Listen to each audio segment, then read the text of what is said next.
Hi, welcome to STS సాహిత్య ప్రక్రియలు. ఈ వీడియో జీవిత చరిత్ర అనే సాహిత్య ప్రక్రియ కోసం. తెలుగు సాహిత్యంలో ఒక విషయాన్ని లేదా కథను చెప్పడానికి ఎంచుకున్న విధానాన్ని లేదా రూపాన్ని ప్రక్రియ అంటారు.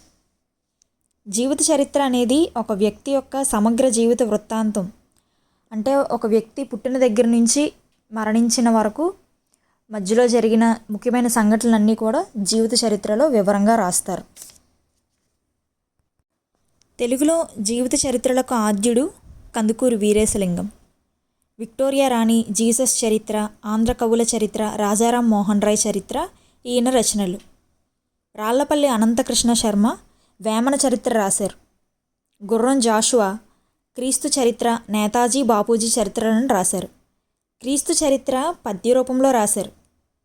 చిలకమర్తి లక్ష్మీ నరసింహం, ఈయన కలం పేరు చిలకమర్తి పున్నయ్య. గురు నానక్, గురు గోవింద్ సింగ్, గౌతమ్ బుద్ధుడు ఈయన రాసిన జీవిత చరిత్రలు. గడియారం వెంకటశేష శాస్త్రి శివాజీ కోసం రాశారు ఈయన శ్రీ శివభారతం. ఎంబి గౌతమ్ భాగ్యారెడ్డి వర్మ జీవిత చరిత్ర. భాగ్యారెడ్డి వర్మ హైదరాబాద్కి చెందిన ఒక సంఘ సంస్కర్త. ఉండేల మాల కొండారెడ్డి నేతాజీ సుభాష్ చంద్రబోస్ జీవిత చరిత్ర, కొండవీటి వెంకటకవి నెహ్రూ జీవిత చరిత్ర రాశారు. తెలుగులో అతిపెద్ద జీవిత చరిత్ర నాయన, ఇది రాసింది గుంటూరి లక్ష్మీకాంతం. బుద్ధదేవుని చరిత్ర రాసింది కరుణశ్రీ. అంబేద్కర్ జీవిత చరిత్ర డాక్టర్ బోయ విజయభారతి, డాక్టర్ కత్తి పద్మారావు, డాక్టర్ బోయ జంగయ్య, ఎడ్లూరి చిన్నయ్య రాశారు.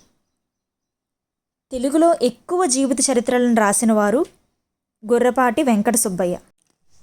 వల్లభాయ్ పటేల్, సరోజినీ నాయుడు, డాక్టర్ సిఆర్ రెడ్డి ఇలా ఎంతోమంది జీవిత చరిత్రలను రాశారు. మీకు తెలిసిన లేదా మీకు ఇష్టమైన రచయితల కోసం కామెంట్లో తెలియజేయండి.